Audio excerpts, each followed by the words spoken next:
Sa meilleure amie arrache son mari et maltraite son enfant. Depuis son enfance, Hawa avait grandi avec Sally, deux jeunes filles inséparables. Elles partageaient tout, leurs repas, leurs habits, leurs secrets.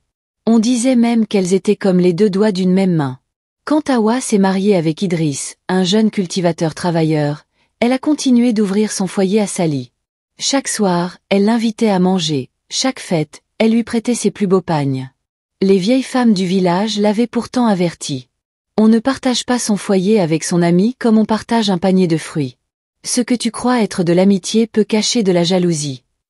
Hawa souriait et répondait toujours. Sally est ma sœur, jamais elle ne me ferait du mal. Mais les paroles des anciens ne tombent jamais sans raison. Peu à peu, Sally commença à s'installer chez eux.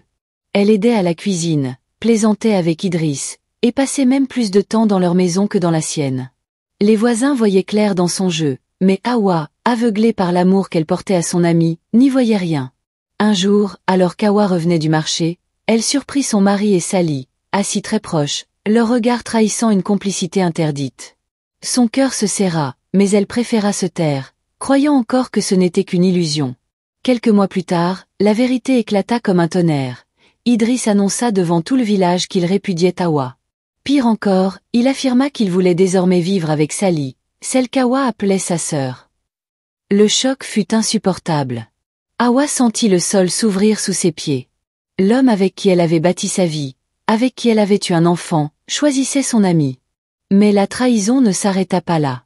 Sally, devenue maîtresse de la maison, commença à maltraiter l'enfant d'Hawa. On disait qu'elle lui donnait à peine à manger, qu'elle le battait lorsqu'il réclamait sa mère, et qu'elle l'humiliait devant les autres enfants du village.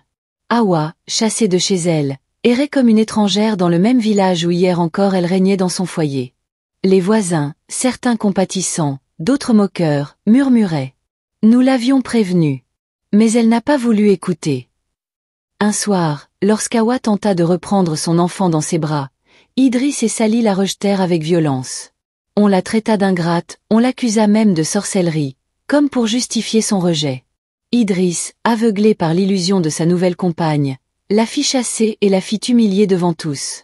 La femme qui avait bâti un foyer avec amour, qui avait partagé jusqu'à son dernier morceau de pain avec son ami, se retrouva seule, sans maison, sans mari, et séparée de son propre enfant.